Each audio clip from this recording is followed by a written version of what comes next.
Thank you. Thank you so much, Scott. Thank you so much for that beautiful introduction and for inviting me to be here to share with you all. So let's just begin by fully arriving. So you may close your eyes if you like. You're welcome to leave them open. It doesn't matter too much how you're sitting or what position your body is in. The most important thing is to bring awareness to your breath. So start to really tune in to the felt sense of your breath in your nostrils. Really noticing what it feels like in the nostrils when you inhale and when you exhale. Bringing all of your attention, all of your awareness to that felt sense of breath. And then just see if you can track the felt sense of breath into your body. So as you inhale, you might feel it maybe in the back of the throat. You might feel it in the neck area. You might feel it under the collarbones or in the shoulders. You might feel your breath in your rib cage, your spine, your belly, your pelvic floor, possibly even your legs or feet. Just be really curious. Be really curious. What does your breath feel like in your body right now, in this moment? And as you track the felt sense of breath into and out of your body, just noticing and allowing whatever else is there to be there, whatever thoughts arise, whatever feelings or sensations might be there, just allowing this moment to be. As you orientate to and drop into your breath as deeply as you can, bringing full awareness to that felt sense of breath. And then as you feel yourself begin to land, begin to anchor in awareness itself, allow that awareness to expand out into your whole body. So whole body awareness from the crown of your head all the way down to the soles of your feet. Just noticing what it feels like to be in your body right now. Noticing any areas of tension or any areas of numbness, any areas possibly of pain or of sensation. And you may find that as you do this, as you become aware of your breath and aware of your body, that your body may move a little. And this is okay. Just let the body do what it needs to right now. Just trusting your body's infinite wisdom to release, to lengthen out. Knowing that the purpose of this arrival meditation, grounding meditation, is to arrive not just in the space, but to arrive fully in your breath and in your body, to arrive in awareness itself. Reorientating from identification with mind, identification with feelings, to identification with awareness, or essence nature, Shiva nature, as we call it in the Tantric lineages. And I invite you, as I share over the next 75 minutes or so, to stay in this place where you are aware of your breath, aware of your body. So that, because I'm going to be mostly speaking over the next 75 minutes, this is a presentation rather than a physical class. However, it is possible to stay embodied, right? And to listen with your whole body, to listen with your energy body, to listen with your beingness itself. And so this is my invitation to you, is to stay aware of breath, of body, as you listen, as you receive the words that I share. Recognizing that you don't actually need to think about what I'm saying. You just need to let the words arrive, let them drop in, let them permeate into your being, trusting that what you need to hear from this presentation, you will hear. Okay. Beautiful to see so many of you there, and a student that I had many years ago in Queenstown, this beautiful sense of connection there. That was like 14, 15 years ago. So welcome to all of you around the world right now. And just acknowledging that many of us are in lockdown. This is the last day here in New Zealand that we're in level 4 lockdown. We go to level 3 tonight, so there's a shift happening. But just acknowledging that we are in lockdown, that we are going through an unprecedented situation here in the globe, and that that's impacting all of us. And so as you sit here aware of your breath right now and aware of your body, I also invite you to expand out your awareness for a moment to all of the other people. And you might want to flick down the chat to see, where people are from, Vermont, Finland, Sydney, New Zealand, Australia, to get a sense, like just to feel into all of these other human beings around the globe, tuning into their breath, tuning into their body, dropping into awareness, becoming awareness itself, and seeing if you can imagine, if you can sense, if you can feel the field itself that connects us all, the field itself. And this may appear to you as a felt sense, it may appear to you as a visual, staying anchored and aware of your breath still, anchored and aware of your body, but now also becoming aware of the way in which we are all connected through consciousness itself, through the field. Just imagining, sensing, feeling that.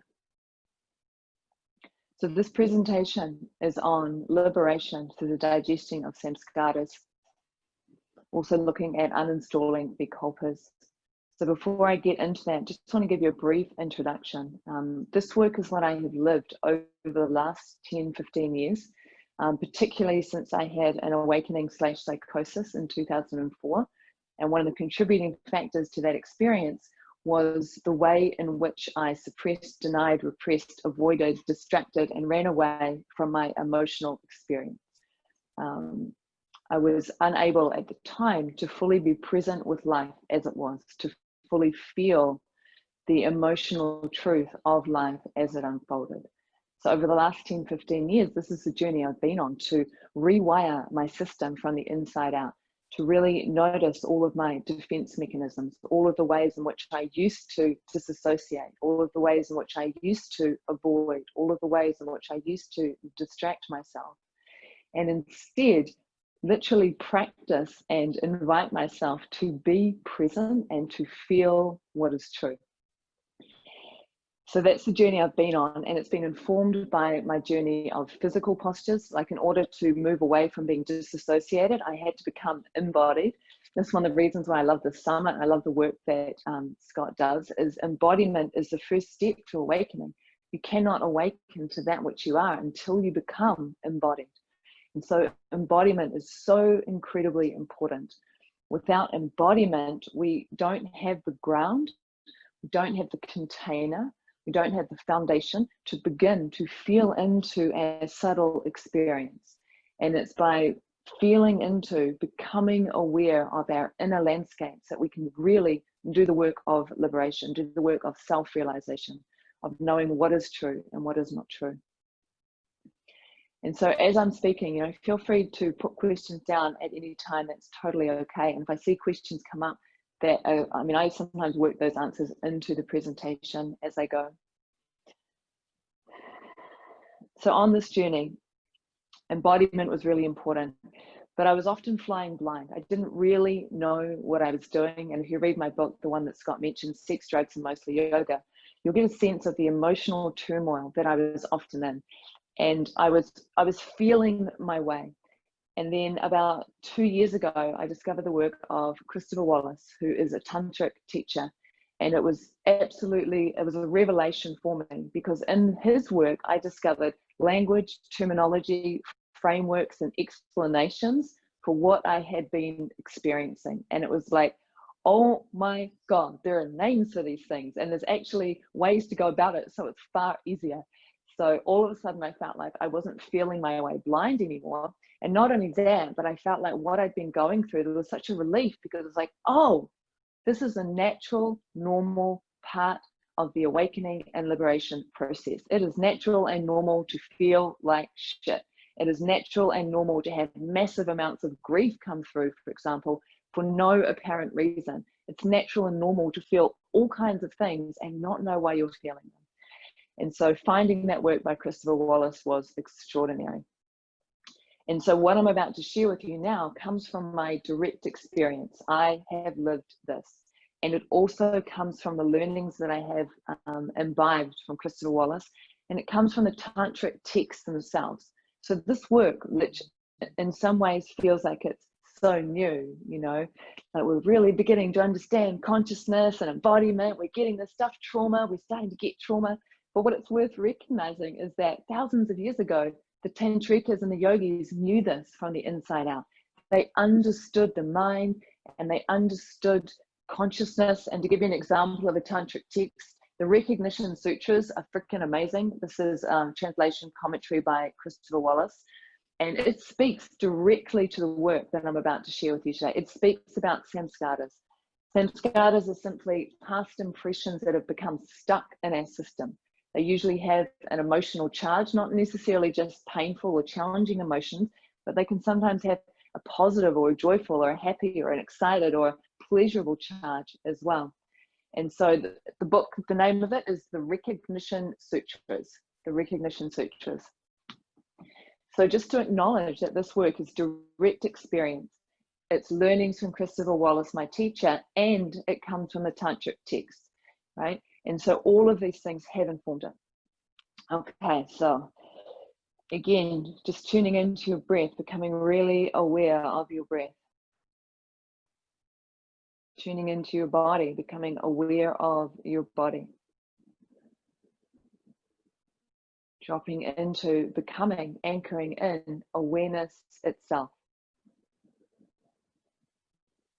And I'm going to keep linking us back to that because this is crucial. In order to do this work, there must be an ability to anchor in awareness. Awareness is sometimes called essence nature, it's sometimes called Shiva nature. It is the container, right? The container that holds our emotional experiences and mental experiences, right? Mental emotional experiences and the tantric lineages are seen as the same thing ultimately. They're the second layer of the body. Physical body, mental, emotional, energy body, the void, consciousness itself, the 5 layers of the body. So as I'm sharing with you, I will keep bringing you back to awareness, right? Because in order to digest samskaras, you must be able to anchor into awareness itself. And so this is the second, I say the second step. If the first step is becoming embodied, right? First we become embodied. We become aware of the felt sense of our body from the inside out, right? Part of what the summit was all about. And then from embodiment, our awareness starts to grow. We start to become aware of what our body feels like from the inside out. And as we do that, we may start to become aware of how we're feeling. Whereas prior, we weren't aware of those feelings, but we may have noticed the behaviors that were springing from the feelings. So prime example of that, and some of you may have had that experience, and I will give another definition for samskara. Thank you for the reminder. Is that suddenly you notice that you've gone into the kitchen and you're eating a whole lot of chocolate biscuits and you don't really know why. You just know that you're eating the chocolate biscuits, right? When there's a greater level of awareness and you stop and you tune in, you might suddenly realize like, oh, I'm feeling really unsettled right now and I want to reach out for connection. Oh, that's what I'm feeling. And out of that unconscious feeling of desire for connection, I have gone for the chocolate biscuits because there's a sense of connecting and a sense of sweetness that comes. So I'm meeting that need there, you see. So as we become more aware, we're able to become aware of what we feel, which gives us more choice on how we attend to the feeling or the need, right? So this work of digesting samskaras requires embodiment and it requires awareness. So when we're going through life as children, we're having all kinds of experiences all the time. Now, as children, our energy body is not that strong yet, okay?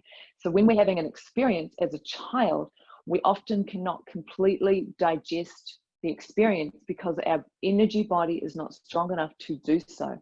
And what that means is, as a child, we will reject or avoid or escape or run from or otherwise take ourselves out of the fullness of that experience, whether it's an uncomfortable, painful experience or whether it is a joyful, pleasurable experience. And when we do this, when we in some way resist what is unfolding in the here and now, it creates an impression in our system, in our body. And that impression is a samskara, okay? What that means then is if we have experiences that repeat over and over again that we can't fully digest, then that samskara, that rut, becomes deeper and deeper and deeper, okay? And so a good example of that is, say a child has a parent who has a tendency to go into rage, probably because of their own undigested samskaras from their childhood. That parent tends to go into rage. The child cannot digest fully the amount of anger and rage that is coming at them, and so they block it in some way. They might disassociate, for example, in order to not feel how painful that is to have all of that rage and anger directed at the child. And what that does is it creates a samskara, okay? Now, down the line, many years later, maybe the child is now 20 odd, and they're at work, and the work colleague gets really frustrated and speaks with anger, okay? Now that samskara that built up all of those years when the child was not able to digest anger being thrown at them will likely be activated or triggered, right? It'll be triggered. And what can happen is that person can have what's called an out of context reaction because of the samskara, whereby that work colleague getting a little bit angry will suddenly, for example, maybe that person will burst into tears and run out of the office and just have a really strong emotional reaction. This is samskaras happening, right? This is a samskara being triggered, okay? So a samskara, undigested experience from the past. They can be usually this lifetime, they can be past lifetimes. I'm not going to go into that right now. Okay, so that's our definition for a samskara, and they get stored in the body, okay? Now, many of you will be familiar with the idea of triggers. Oh my God, that's so triggering. He triggers me. Don't do that. You'll trigger me. Okay. And what I've noticed in spiritual circles a little bit is people attempting to control other people. Don't do that. You'll trigger me, right? You can't do that. You'll trigger me. From a Tantrika's perspective, being triggered is a golden opportunity, because being triggered gives a felt sense of the samskara that is buried within the system, which then means that there is an opportunity to digest that samskara now. And this is why the liberation work is all about digesting samskaras. And this is why also for many of us, we will go through our life mostly unconscious. This is my experience, mostly unconscious, kind of able to deal with life. And then we have some kind of big event where we kind of begin to wake up to what life is all about. Maybe we start to do yoga, and all of a sudden we're feeling all of these things we never used to feel. It's because the samskaras that have been deposited over our childhood are starting to move up into our consciousness. They're starting to get triggered by life. And that was my experience, and that was part of what led me into awakening/psychosis. Okay. All right. So just tuning in again to breath, tuning in again to body. Okay. So I also want to touch on vikalpas and speak about vikalpa. A vikalpa is like a mental impression of reality. A vikalpa is a belief. It's an idea we have about the way life is. And vikalpas also get laid down in childhood, right? So for example, I'm just feeling into a really good example. Let's say that we'll go back to a child again who has a really angry parent who hasn't been able to digest their own samskaras, and this angry parent is always yelling at the child. Now, the child, in order to protect themselves from this pain that's coming in, they may disassociate, right? The samskara starts to get laid down. The way the child is feeling about being laid down, it's so painful. Oh my God, it's so painful. You imagine that little child being yelled at. And so they're not able to fully feel the pain because it would just destroy them. So that pain gets locked away in the samskara. Now, what also happens, this is really important, what also happens at the same time is that a belief of reality will be formed. And the purpose of this belief is to protect the person, the child, from the pain. Yeah, that's the correct spelling there of vikalpa, right? So the vikalpa is another way to protect from the pain. And so the vikalpa that goes down, so as a child, the idea that the parent is not capable of digesting their own emotional experience, that the parent is going to get really angry at the child all the time is really scary. And because a child is completely centered in the center of their own universe, the way that a child will make sense of that experience will be something along the lines of, I must be like this, and that is why my parent is doing that. Oh, I'm a worthless piece of shit. That's why my parent keeps yelling at me. The child has no ability to recognize the only reason the parent keeps yelling is because of their own stressful situation, because of their own undigested emotional experiences, because of their own, they don't have the tools and techniques to do the work yet. So the child forms a vikalpa. For example, I'm a worthless piece of shit, right? That's a good example of a vikalpa. It's one that I uninstalled at one point in my life. And that goes on top of the painful emotional experience, right? Thoughts are less painful than emotions, right? So that one goes on top.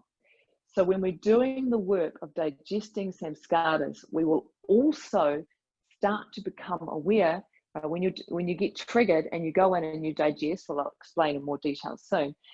What will often happen is the vikalpa that is like holding, if you imagine a vikalpa slots on top of all of the emotional pain that's underneath, it's kind of holding it down. But the emotional pain begins to get triggered, begins to get triggered, begins to get triggered. But when you choose to go right down into it, you have to feel the vikalpa. What the vikalpa is will become obvious. It will float up.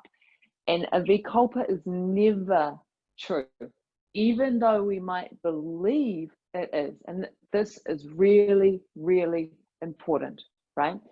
Is that people will have this deep belief, I'm a worthless piece of shit, and they have no idea that this is what they believe. Yet that belief, so deep, this vikalpa will be informing, it's like the filter that shapes how they perceive the world and how they respond to the world. So the information coming in goes through that filter. Oh, it's because I'm a worthless piece of shit. Oh, I deserve that. I'm a worthless piece of shit. Oh, of course you're treating that way. I'm a worthless piece of shit.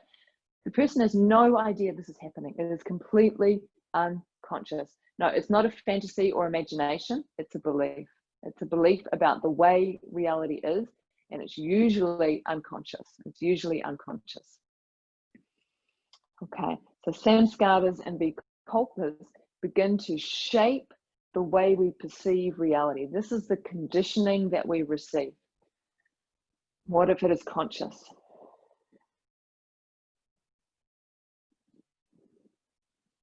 So vikalpa can be conscious. The key thing, right, is it's a belief. It is never true. So someone might have a feeling, oh, I feel so worthless. I am worthless. But they're conscious of it as a belief, but it's still anchored in place, right? And if it's still anchored in place, it's usually anchored in place because it is protecting us from feeling a massive amount of emotional pain. And in order to release the vikalpa, uninstall it, you have to feel the pain, okay?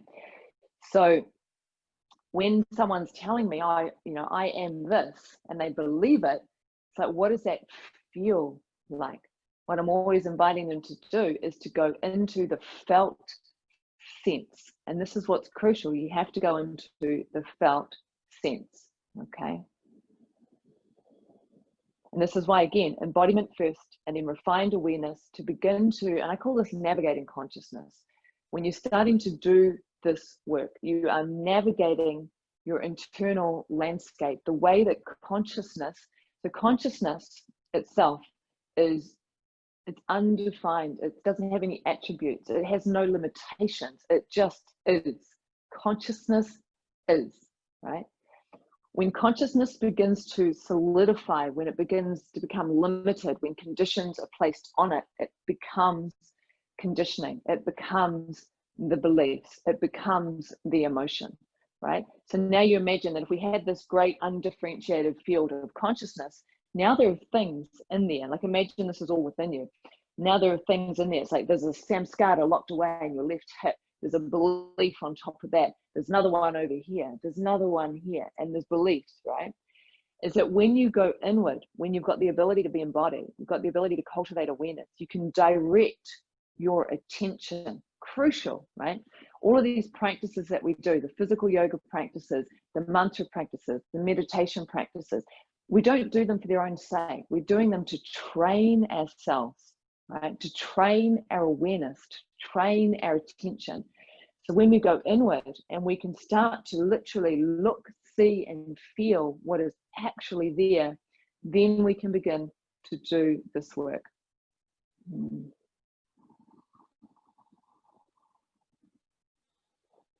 Okay, so just checking my notes here.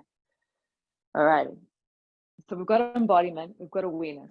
The next level it needs to develop in order to be able to do this work is to begin to notice our relationship to what is unfolding within us. Okay, so let's actually do this as right now. So I invite you, you're welcome to close your eyes if you like, you're welcome to leave them open. But again, just become really aware of your breath.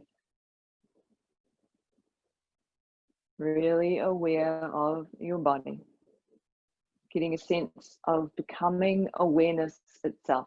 Becoming awareness. And as you become aware of your breath and aware of your body, just scanning through and see what is present. Just notice what thoughts are arising. Notice what feelings may be there. And then see if you can feel or sense the way that you are relating to those thoughts and those feelings. So this is the next layer, right? These are thoughts and feelings. Can you sense the way you are relating to them? If a painful thought comes up, do you push it away? Do you move away from it? Do you hold it in open, loving awareness? If there's a painful sensation in the body, do you contract around it? Do you withdraw from it? Or are you able to just hold it with open, loving awareness? Just seeing what you notice. And you may not necessarily notice anything right now, today, right?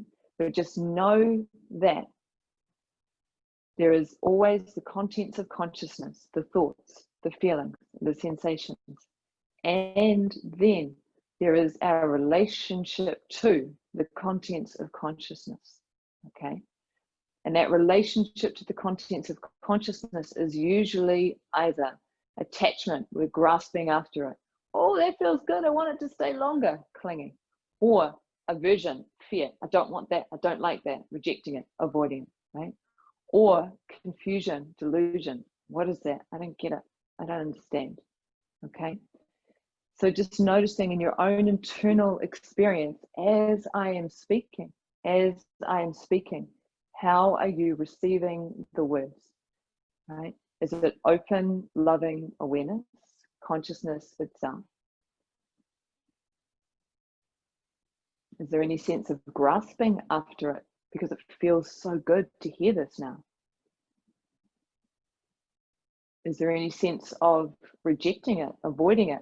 Maybe because it feels threatening or it feels whatever, right? And just notice. Relationship to the contents of consciousness. So if you imagine we have consciousness itself, consciousness just is. We are that. And then we have the contents, the body, the thoughts, the feelings, the sensations. And then there is the way we relate, okay? Attachment, aversion, delusion. And it's critical in this work that you are able to discern, that you are able to notice, that you are able to sense and feel the way that you are relating to reality itself, to your internal experience and to your external experience, right? So I'm leading you step by step, acknowledging, like, I don't know how many are on this call now, a few hundred people. Like, I have no idea where you are on this journey.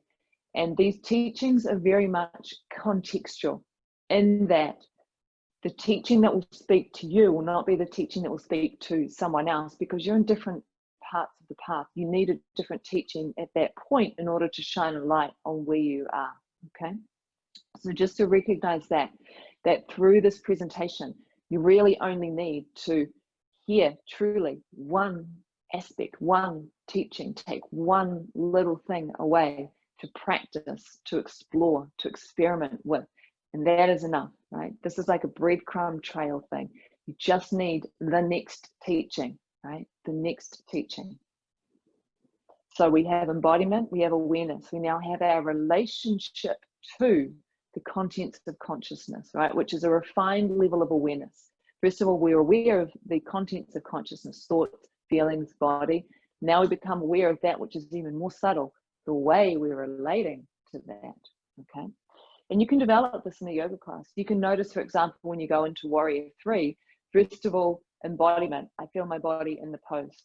Second, awareness. Oh, I'm aware of all the different bits and how it feels, right? Third bit, oh, I'm aware I'm resisting this posture because I hate it, because I don't like the way it makes me feel. I'm aware of the resistance. Now, once you have that awareness of the relationship to the experience, then you are at choice. Once you become aware of how you're relating, you can notice and choose. You can go, oh, what would happen if I was to soften into and be okay with being in Warrior 3? Right? Recognize I'm hating it, acknowledge that, and experiment with, oh, what would happen if I tried to like it? Or if I just allowed it to be what it is? If I just sat in it as it is, how would that feel? Right? And so this is critical. The ability to choose to shift the way we're relating to reality, internal or external, right?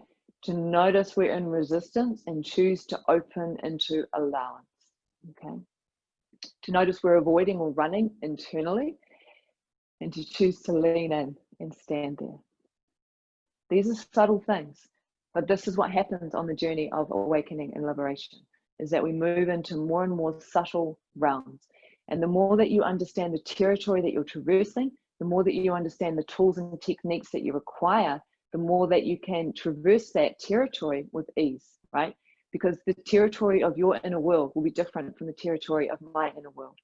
Nobody can tell you how to awaken. Nobody can tell you how to liberate. No teacher can take you there. In the end, it always comes down to you and you alone. You can learn from the teachers, you can learn from the text, you can learn the practices, you can learn the territory. But in the end, you know, no matter how painful it gets, the only one who can face that pain, who can feel that pain, is you. When you get to those places, to also know that it's possible to feel into all of those who've gone before, to connect with the teachers and the masters and the gurus, knowing that they have walked this path too. To know that awakening, liberation, the human condition is inherently painful. And that is the truth. It is painful to do this work.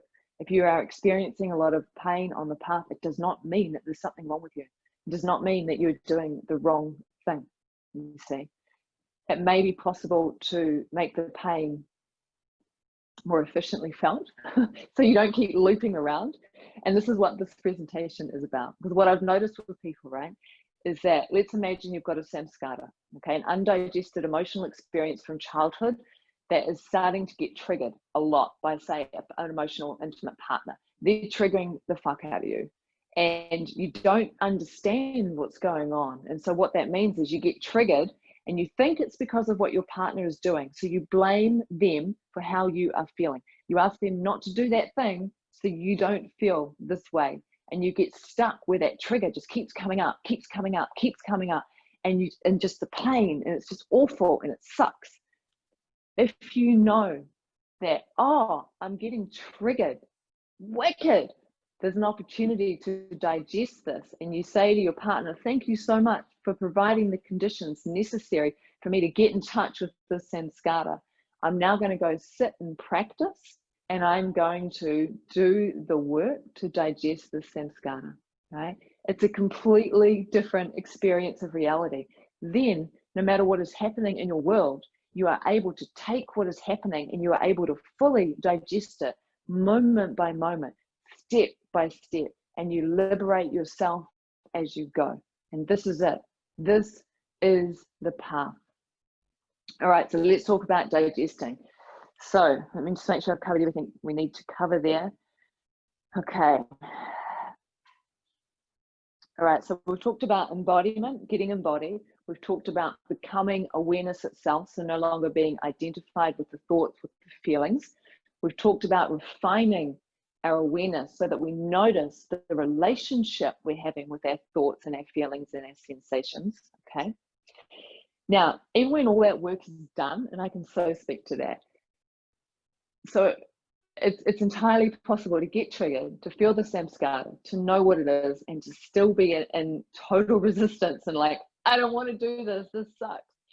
And I've had this experience a lot in the last 5 weeks in lockdown, because I've been locked down in the perfect conditions for me to go into my deepest childhood trauma, which is what I've been doing over the last 5 weeks, and it has sucked. And it has been freaking amazing, because I know the context that's unfolding here, and I recognize what is needed, and gains are being made. And this one little tip I'm about to give you, we've got embodiment awareness, refined awareness, we have choice, we choose how we're relating. The final step, which comes from Christopher Wallace, I read this yesterday, it was such a good reminder, is to meet whatever you are feeling, no matter how shitty it is, no matter how much it sucks, no matter how painful it is, meet it with wonder, with awe. Be curious. Wow. Can I stay in wonder at the intensity of this painful experience? And this is like the golden key for making the digestion of samskaras as simple, clear, and easy as possible, is if you can cultivate a sense of, first of all, openness. Let the openness become curiosity. Let the curiosity become wonder. Let the wonder become awe. If you can cultivate that, right, through practices possibly, and then when you're in the deepest pain, remember to go into the wonder and allow the wonder to meet the pain, then you'll be able to digest the samskara with far more ease. So that's like the way you step your way in: embodiment, awareness, refinement of awareness, choice at how you're relating, and then cultivation of wonder, right? So those are your skill levels. And you don't necessarily have to have cultivation of wonder in order to digest, but oh my God, it makes it so much easier. Thank you, Christopher, for that teaching. What is crucial though? What is crucial is that you cannot digest samskara if you're telling yourself a story about the pain that you are experiencing. So going back to our example of an intimate partner triggering an old samskara, if you get triggered and you're feeling the pain and your mind is going, oh my God, I can't believe he did that thing again. He's so awful when he does that thing, and rah-de-rah and blah, blah, blah, right? You cannot digest samskara if you are telling a story like that, because you are in the mind for a start, all right? And you are also technically incorrect as to what is happening within the field. That person did not cause the pain. The pain was already inside of you. That person merely provided the conditions for you to become conscious and aware and feel the pain right now, okay? So you need to drop all story about why you're feeling the pain, recognizing that you may have no idea why you are feeling that pain, and recognizing that the mind loves to know why. The mind will spend years trying to figure out why in talk therapy, but no matter how much time you spend trying to figure out why you're feeling the way you feel, it will have zero impact on the digestion of the samskara, and will in fact be a major impediment and block to you actually feeling the thing, okay?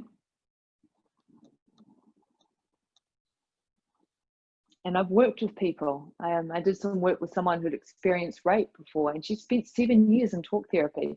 We did some work, 1 or 2 sessions, and basically what I'm doing there is creating a space of loving awareness and safety, and inviting the client, the person, to go in and just feel what is there to feel the samskaras laid down from that particular trauma.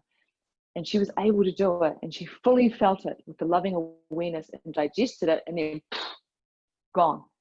And she was like, oh my goodness, I've done all of that therapy, all of that talk therapy for so long, and it didn't shift it the way this has shifted it. To also acknowledge that the reason that she was probably able to do that work with me was likely because she had done the talk therapy, that was needed on some level. Sometimes we do need to consciously understand why we're experiencing what we're experiencing in order to feel safe enough to go into the felt emotional experience. Okay, so let's say a samskara has been triggered. Let's say you recognize it. This is key. And you know that it's the pain you're feeling is nothing to do with your external circumstances right now and everything to do with the samskara that was lodged years ago, right? So there's a recognition of what's going on. Let's say you then choose to sit and practice, right? So all of these things have to happen. You choose to sit down and practice to fully digest the samskara. Now, you don't need to do this on the mat. You don't need to do this on the cushion. I went and did it in the bath last night because the bath allows the nervous system to really surrender. And I've created a positive samskara of doing this in the bath a lot. So when I get into the bath, it's like it's a signal to my system, and now digestion begins. So all of these things need to happen. You need to recognize what's going on, and you need to choose to create the space to lean in and digest, right? So now you're in your digestion space. You must become as deeply aware as you can. Reorientation to essence nature, Shiva nature, consciousness itself. This is crucial. This is crucial, right? And this is why we do all of our practices. We practice becoming aware so that we can become aware when we need to. I mean, ultimately, there is a place that one arrives at where awareness is simply the abiding default way of interacting with reality. Initially, it's not. So you're in practice. You're choosing to feel the samskara. You are dropping into awareness itself, consciousness, right? Shiva, becoming what we call in Tantric Shiva, that which holds. The emotion, right, which is an expression of Shakti, of the goddess herself. You're allowing it to be there. Now, this is where your ability to navigate your inner world becomes crucial, because sometimes we might be telling a story that's really obvious. So you orientate back down into awareness. You drop the story. You acknowledge that's just a story. You drop down into awareness. Sometimes the story is really subtle and it's unconscious and you don't know that you're telling it. Okay. So just to be aware of that we don't always know there's a story there. That's okay. So drop down, become aware, and allow yourself to feel what's there and notice how you are relating to the emotion, right? So you remember those steps we took down into this, and I think the refined awareness of relating, how we're relating, is about the third step. This is where you really need to be able to do this work, because it's quite likely, if it's intense emotion, it will naturally trigger all of your defense mechanisms, all of the ways in which you keep yourself safe internally from feeling intense emotion. So in order to digest samskaras, you have to be able to disarm your defense mechanism. So for example, one of my defense mechanisms was to disassociate. Okay. Now, if you disassociate it, you cannot digest samskaras. You're not embodied.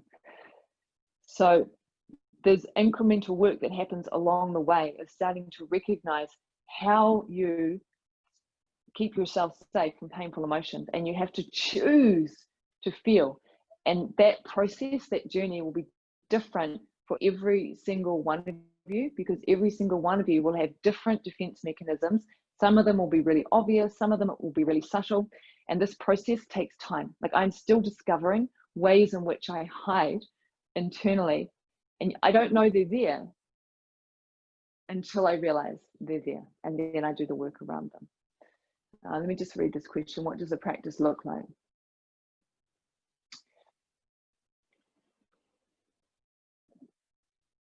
The key thing for me when I'm doing this is that the practice looks like connecting to breath, connecting to body, allowing what is there to be there. So for me, sometimes I'll put on dance music and I'll dance my way into feeling, because my mind wants to control, doesn't want to go into the emotion. And for me, that is one way that I get around that, those defense mechanisms of not wanting to feel what's there, right? So sometimes I'll dance into it and then I'll start to feel the emotion, and I'll just start to slow down and be with what is there, just allowing myself to fully feel. There's often tears that will come through. And the trick is that once the feeling is there, right, the mind will still possibly be saying things or doing things to keep coming back to anchoring into essence nature and allowing the emotion to be there, allowing the emotion to flow, okay? So sometimes I'll dance my way in. Sometimes I'll yoga my way in. Sometimes I'll use a bath. Sometimes I'll just sit and light a candle and drop into breath, and the emotion is already present, and I'll just start to bawl my eyes out, right? Now, really what I'm doing here, what I want to do is to give you pointers, because the actual process is so personal to each person. You never know what's going to show up in your inner world when you go in to explore. So you have to be willing to be curious. You have to be willing to explore. You have to really notice how you are relating to what's unfolding. Crucial. I'm going to keep coming back to that point. Okay, so let's say that you have managed to access the samskara. You're feeling what is there. You just keep letting it come through, letting it come through, staying in awareness of what is unfolding so you don't become identified with the emotion. This is key. Become identified with the emotion. It's like you're drowning in the ocean rather than surfing on the top of it as such, okay? So staying in loving awareness. That's key, right? To stay in loving awareness. What's really important as well is that you have to stay in a non-judgmental space, right? And this is what I've noticed in the last 5 weeks when I've been going through a really deep samskara digestion process. As I excavated, when it first started to happen, I uncovered a deep level of loathing, self-loathing, which was unusual. Like, I didn't know that was there. It's not part of my lived experience anymore. Generally, I'm just freaking in love with this myself, right? And when I started to feel this really deep wounded child stuff, emotional neglect was the samskara that was coming out. Like, if you imagine the samskara was there, what was around it was self-loathing. And so before I could even begin the work of digesting the samskara, I had to acknowledge and feel the part of me that absolutely hated the wounded child part of me. It was like, yeah, I freaking hated that part of me. I hated that part of me. I felt like that part of me destroyed relationships and destroyed all good things. And so when the samskara started coming up, that layer was so strong that I had to attend to that layer first. And what that meant was I had to come into radical self-acceptance of my wounded self, right? So before the digestion could happen, radical self-acceptance of that part of me had to happen, you see?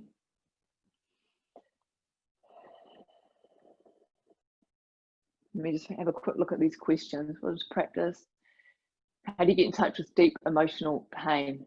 Okay, how do I really feel it? Put yourself in triggering situations. That's one way, right? It's one. The thing with samskaras is, in a way, you can't go looking for them. I wouldn't suggest going looking for them. I would suggest trusting your own awakening and liberation journey. So if you know that you tend to perceive reality through the mind, start to work on your embodiment practices and really getting in touch with how you feel in a moment by moment way, right? How do you feel about this? How do you feel about that? And so that would be the work that the stage that you're at right now is starting to basically come alive to your felt experience of life. And once you come alive to your felt experience of life, then you will just start to feel all of the emotional pain that you have stored away. It'll start to happen. Don't go hunting it down because it's going to come up, okay? Yeah, the triggering comes when the moment is there for sure. I mean, for me, I had a massive experience of awakening in 2004, which totally brought alive my ability to feel. And then, whoa, it was too much for me because I hadn't done enough work. And it sent me all the way into disassociation and then into insanity, into psychosis. And I ended up in the psych ward. So I always recommend that you take this work slowly. You work with where you are. You trust that the journey will unfold for you. And you build a really strong container. You become strongly embodied. You become strongly anchored to essence nature, right? And then allow it to unfold from there. They emerge when the body feels it is time for them to be digested, possibly. If there is an infinite intelligence to this. I mean, I think a part of it for me is I've been so focused on liberation in this lifetime. I've invited it, right? I've invited it. And so this is what happens, right? And in a way, it doesn't really matter why they're emerging or when they emerge. All that matters is being present to what's unfolding for you in the moment. If they're there, attend to them. If they're not there, really enjoy the fact that they're not there right now. Hey Brenda, nice to see you there. Feelings of shame relates to samskaras. Yeah, let me just feel into that. So yeah, all feelings have the potential to be samskaras, and what that means is that shame in particular, as children, one of the parenting techniques that people often use is to shame a child in order to control the child, in order to get the child to behave the way they want them to behave. They will shame the child.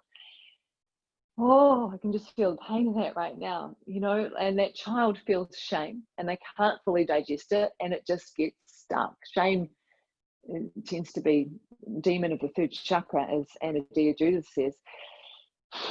The shame gets locked away and then it gets re-triggered and re-triggered and re-triggered through the lifetime.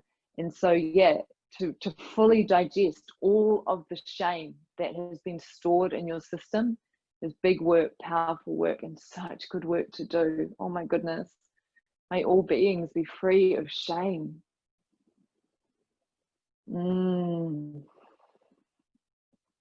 Okay. Do you still feel doing this work with someone else is so important, as so much wounded child stuff is dealt with alone? Okay. This work can be done alone, and it is so beautiful when you're able to do it with someone else, because it can be such painful work, and also because we're relational beings and most of our samskaras occur in relationship. So the beliefs that get installed around the samskaras occur in relationship, and it can be very powerful and one of the most direct ways to healing, to heal in relationship, because you are repatterning relationship in that moment. And to give you an example, so a few Sundays ago, and I had such rage come through. So the samskaras that I've been digesting related to myself, but also the maternal line, the rage of motherhood, and had massive rage come through, just feeling all of the things, and just let it all out in my bedroom. And all of a sudden, all the other family members came running in because I screamed and I threw stuff. I just let it come through because it was what was required in the moment. And all the other family members came running into the room. And my expectation from what had happened when I was a child is that I would be shamed, shut down, rejected for having this particular emotional experience. What actually happened is they came in with loving concern. Are you okay? Are you all right? What's going on? What do you need? Do you need a hug? Can we help you?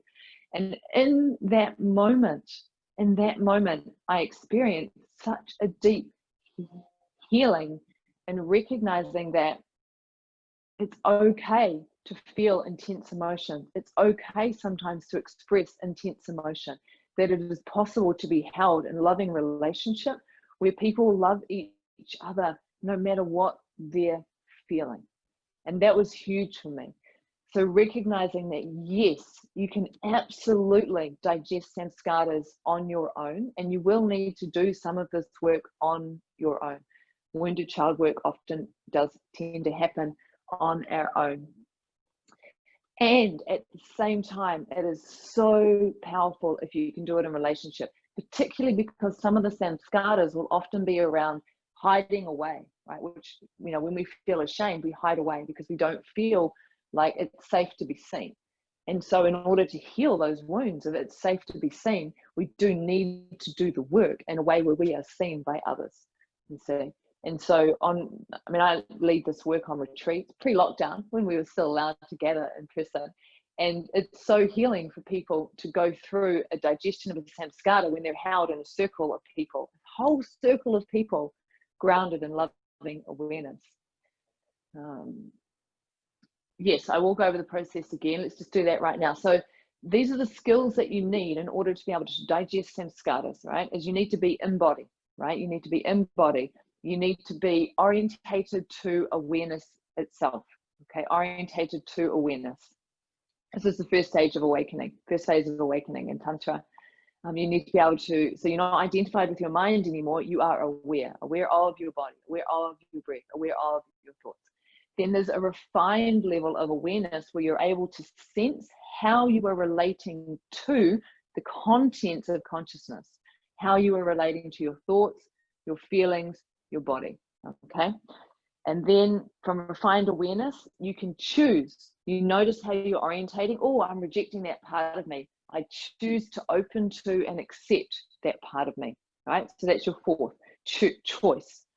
Embodiment, awareness, refined awareness, that how you're relating, choice. And then the last, if you can stay in wonder, be curious, so curious, wonder, awe. If you can stay in curiousness and wonderment and awe at what is unfolding, then that will greatly speed up the digestion process, okay? Yes, samskaras definitely do manifest physically. Digesting them can sometimes impact on physical pain and illness. This is true, not always. This is exactly how I feel, not safe to be seen. How do I digest this? Okay. So what I would suggest, if you have this knowingness, this is a thing for you, and this is a good example, I don't feel safe to be seen. What I would suggest doing, you can't do this until you can do it, but once you can do it, it's amazing, is to sit, to drop into awareness and to see if you can feel ask yourself the question, inquiry, right? Questions are crucial. How does it feel to not be safe to be seen? What does it feel like to not be safe to be seen? And see if you can access the felt sense, right? That's the beginning of the process for you, is to feel what it feels like to not be safe to be seen. And when you go into the feeling, you want to be in that wonderment at the feeling, right? Just go into the feeling and digest as much as you can in that moment. Just acknowledging, like, for example, for the last 5 weeks, I've been digesting the samskaras around the emotional neglect. It's taking a lot of time because there's so many layers. Like I said, there was that big layer of self-loathing that I had to attend to first. So digesting samskaras, sometimes a samskara can be digested in one sitting, particularly if you're being led by a very skilled practitioner. Sometimes it can take a number of times, and that's okay.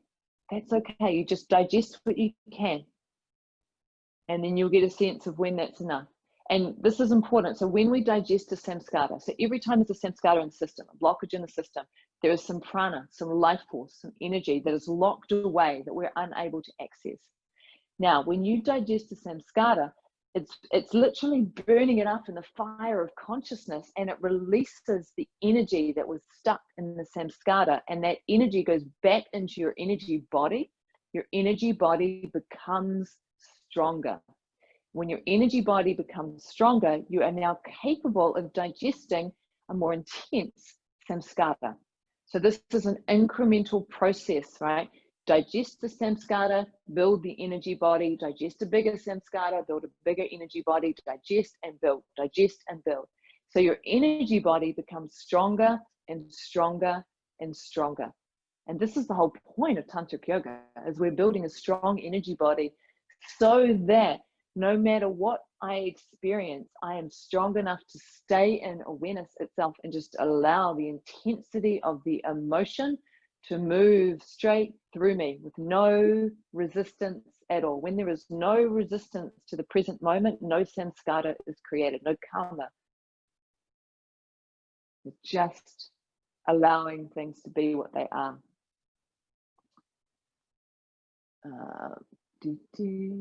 How do I know it's fully digested? Sometimes you just know, sometimes you're not sure, sometimes you think it is and it's not. It doesn't matter in a way. You just keep showing up, keep leaning in, keep noticing how you're relating. You'll really know a samskara is fully digested when the experience that triggers the samskara happens again, same experience, no trigger, no reactivity. You're able to simply be present with what is without feeling all the things, right? So for example, say you were digesting shame, and a situation occurred that once upon a time would have caused you shame. Like maybe you walk out of the women's bathrooms and your skirt's hitched up at the back and you can see your underwear. And once upon a time that would have triggered massive shame. You walk out and you notice it's hooked up. You don't feel anything. You're like, so what? Whatever, unhook, keep walking, all good. So that's one way you know a samskara has been fully digested, is when the situation that used to trigger it has no impact on you at all. And it's just like, that's liberation, right? Can you feel that? Because now you're liberated from having that conditioned reaction to a situation. Now you're free to have a natural, spontaneous reaction to the situation based on what's happening in the actual moment. Liberation right there. Let me just keep going down. How do you know your energy body? How do you know it's getting stronger?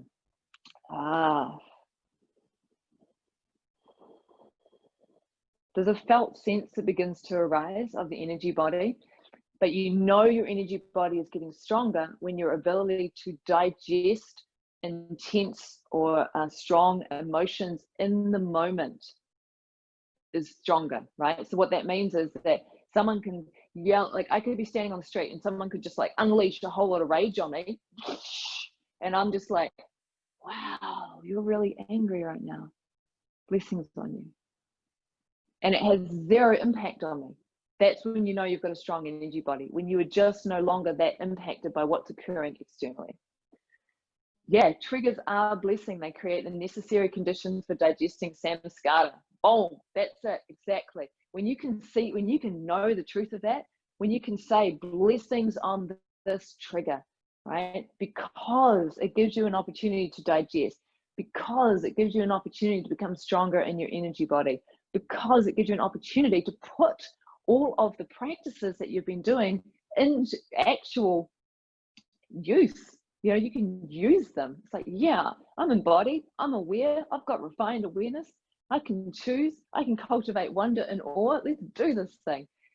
If you can do that, then triggers become so much more fun to deal with, so much more fun. Our samskaras, they're going fast. They're not always from childhood. Sometimes they're past lives. Sometimes they can be from adulthood as well. No, it's not important to locate it physically. It doesn't really matter. That's the mind. I mean, some of that stuff can be interesting, but you don't need to know it. Yeah, samskaras are undigested impression. Vikalpas are the beliefs. Yeah, vasana is the way I react when I'm triggered.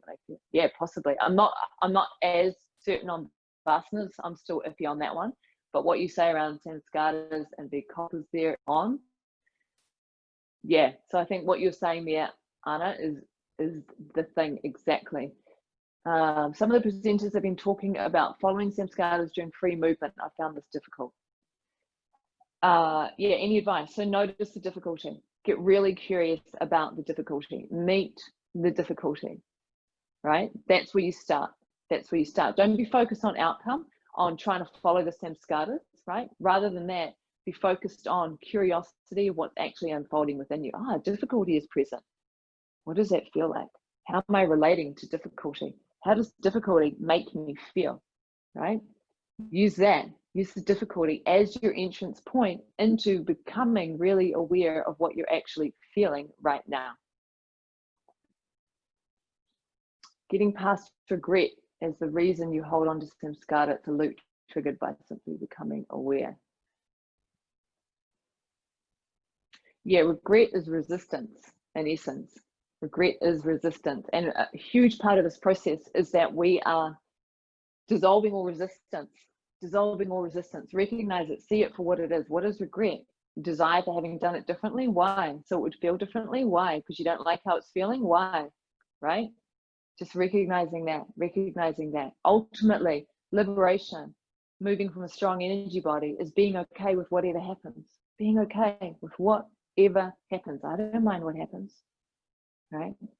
That's the place. How do you discern a samskara from a karmic situation, for instance, with the sun? It doesn't really matter, is my sense. It does not matter whether something is a samskara or whether it is karmic. What matters is attuning to how you're relating to it first and foremost. Is there any resistance? Is there any grasping? Is there any fear? And attend to how you're relating to it first, right? And then simply digesting whatever emotions are arising, being completely present with what is, which means feeling what's there. Yes, samskaras can be, do you mean all samskaras? No, probably not this lifetime. And there's a trap there too. There is a trap that we get into, and this is important, so thank you for that question. There's a trap that we get into where we think, when I do this, then I will. When then, basically. When I heal all my samskaras, when I digest all my triggers, when I do all of this, then I'll be awake, then I'll be liberated, then life will feel good. This is a trap, okay? It's recognizing that we're doing this work of digesting samskaras because they are present, and because liberation, awakening, is simply being present with what is in the moment. And so if it is there, we practice being as deeply immersed into it as possible, because to immerse into reality as it is the game, right? Recognizing that that's all there is. That's all there is, really. So be aware of that. Be aware if there's a part of you thinking that you have to do these things in order to get somewhere, right? It's a fallacy. It's a fallacy. Awakeness is right now. Awakeness is right now. And right now too. Is grief a samskara? So any grief that you experienced in the past that was not fully digested will become a samskara. Grief that is fresh and new and happening right now, if you're able to fully feel it in this moment, will not become a samskara. If there's grief happening right now that you are unable to fully digest, be kind and compassionate, that's okay. It will become a samskara. Where does forgiveness fit in here? Ultimately, there is never anything to forgive. There is just the unfolding of life. However, if there is a part of you that blames yourself or feels guilt or feels all of those different layers, see, these are the layers that go on top of the samskara, where we judge ourselves, we hate on ourselves, we think it should have been different, we think all of that. You need to attend to that. And so when you attend to that, and when you dissolve that, when you see through that for the illusion that it is, then forgiveness is nonsensical. It doesn't exist. It just doesn't compute, right? However, some people do use forgiveness as a tool, as a way to work with the regret, the judgment, the whatever it is, and then it could be useful. In my own processes, forgiveness has not really been a thing, so I can't speak to it. So just to acknowledge it is a tool, it can be useful, it's also not necessary. Destination happiness trap, yeah, liberation in this lifetime. Okay, alrighty, so I'm aware we're coming into the last 10 minutes. So again, let's just get really anchored into awareness itself. So becoming aware of your breath, aware of your body, just allowing any movement that needs to come through.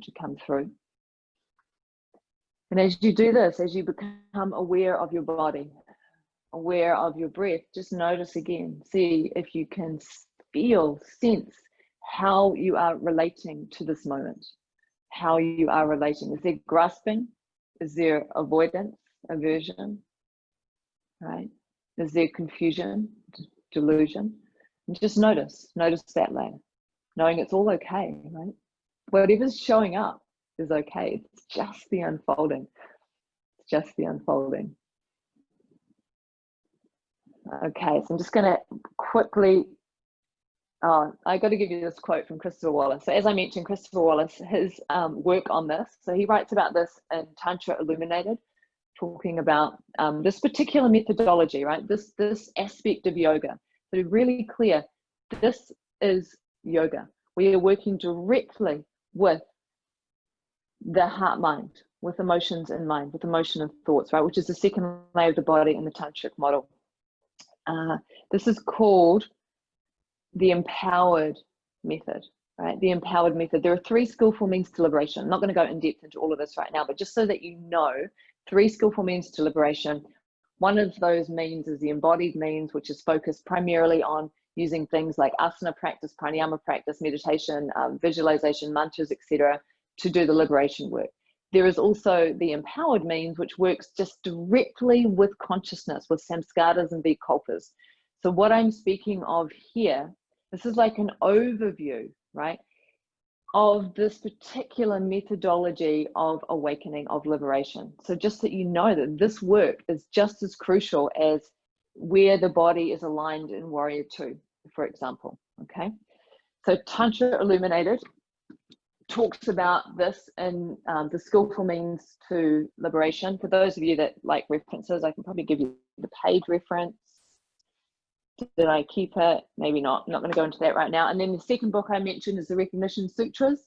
And so in there, this is by Christopher Wallace's translation and commentary. This is a text that was written 1,000 years ago, and it talks about it as well.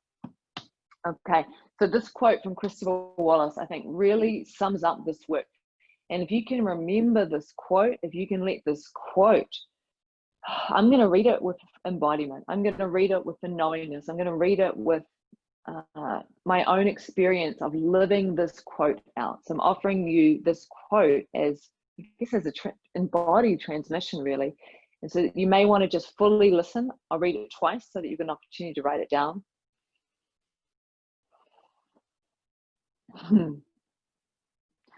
Ride the wave of wonder into total devouring. Ride the wave of wonder into total devouring. So that's Christopher Wallace. I'm paraphrasing slightly because he uses Sanskrit words and I tend to use English. But that captures the essence of what we're doing. And when we first begin this work, there will be resistance. Oh my goodness. I got massively triggered on Thursday night, I think it was, and I just couldn't be fucked, to tell the truth. I'm like, I'm so over it. I've done so much work, don't want to do it. And I was just in resistance for 3 or 4 hours because I just couldn't be bothered. And I knew it. I knew that my resistance to what was unfolding meant that I couldn't fully devour it. But it was cool because I really got to see the mechanisms at place, and I got to see how much suffering I experience if I'm in resistance. You know, so you recognize that as you start to move towards this work of digesting fully your present moment, emotional experiences, and all of the stored emotional experiences, there will likely be resistance. There will likely be all kinds of defense mechanisms of the mind that unfold because the mind wants to keep you safe from feeling painful and uncomfortable emotions. And so you need to get to know yourself. You need to notice when you're in resistance. You need to notice what that resistance, what form that resistance takes for you, what kind of behaviors the resistance might show up as. You need to notice your internal defense mechanisms, right? How do you internally defend yourself against painful emotional experiences? What stories do you tend to tell? How does your psyche function? And then it's like, to me, it feels when the emotion comes up, it's like I have to disarm this and disarm that and anchor into that and just get to the point where I'm able to fully be with the emotion so I can do the digestion, you see. So to recognize, just to recognize it's a process, it takes practice, it takes skill, it takes discernment. The more that you are able to discern what is unfolding within you, this is the cultivation of buddhi mind, that aspect of mind that is discernment, the easier this work becomes, okay? Yeah, the psyche protects us from extreme trauma. This is true, right? The psyche will protect us from that which we are not able to yet fully digest. And as we create a stronger energy body through our physical practices, through our energetic practices, then we are able to now digest the traumas, the samskaras that we were not able to digest in the past, right? So this is a big part of it. You become stronger in the energy body so you can do what you couldn't do before. But the defense mechanisms that were protecting you before will still be running. So you have to be able to see them and disarm them. Okay. Okay. Any other questions around the samskaras, vikalpas? No, I don't know any books on building the energy body, I'm afraid. Energetic practices, the practice I've been doing is a new charter practice. It's a tantric practice I was taught in 2010. I think that's done a lot for my energy body. I would suggest if you're looking for practices to build the energy body, go and check out Christopher Wallace's work. He will know, he's great on this stuff. He was on this summit, so I'm not sure what he was speaking on the summit, but if you have got the recordings, if you're paid for the recordings, and if you haven't yet paid for those recordings, I would highly recommend it, simply because you get them half price over the next 10 hours, and you may want to go back and cross-reference some of the presenters and what it is we're offering and see how they all connect in some ways. Do you communicate it to the external trigger sources when you get triggered, or do you just do your own work? It depends on the person who is playing the role of the trigger as such. When it's my partner, I'll often share with him how I'm feeling. You know, this is what's coming up for me. This is how I'm feeling. This is the story I'm telling myself about the situation. And I need to go in and do my work around it to digest this fully, right? Yeah. There's a lot of nuances in how we communicate with people, so I'm not going to go in depth into that right now. But it can be enough to just say to someone, hey, I'm feeling really triggered right now, and it's my stuff, and it makes it hard for me to have this conversation with you, for example, so I'm just going to go away and do what I need to do to clear myself so I can come back and be fully present with you. In the digesting process, what is considered emotional work and what is considered spiritual work? It's a false distinction created by the duality of the mind. Basically, all of us are awakening. Everything is spiritual work. Every single thing is spiritual work. Last couple of questions before I hand back to Scott. Okay, looks like there's a whole lot of thank yous there. So let me just tune in for a moment, just inviting all of you to come back to your breath and to come back to your body. I think I've got a moment to speak. So I go to you, Scott, and then you come back to me. Yeah, so let me just double check these last questions. So the books for Christopher Wallace, the Recognition Sutras, which is commentary and translation of a 1,000-year-old text, and then Tantra Illuminated, which is like the Bible for Tantra. It's freaking amazing. Alrighty, over to you, Scott. Thank you so much, dear one. I will turn it back to you for a little nugget of goodness. I know you have so many of them. Thank you so much, Scott. So what I would suggest is to get really clear on what your desire is in relationship to the truth of your emotional reality. Get really clear on what you desire. And know that when you've got that clarity of desire, I desire to fully feel and digest the truth of my emotional experiences. If that is your desire and you reach that clarity, to then trust what unfolds, and just tune in to what is needed. So when you're feeling things, that you've got the tools, you've got the techniques, you've got the teachings, you've got the capability to just moment by moment feel what is true. Moment by moment, feel what is true. Don't go hunting down the samskaras. They'll come find you. Trust me on that. They'll find you when you're ready, when your energy body is strong enough to do the work. So clarity of desire will always, always lead you in that direction. So big love to all of you. Blessings on your path, on your journey. You can find me on my website, on Patreon, YouTube, all the things. I have a podcast, I have some books out there. So I look forward to connecting with some of you more deeply in the days, weeks, months to come. Mm. Mm.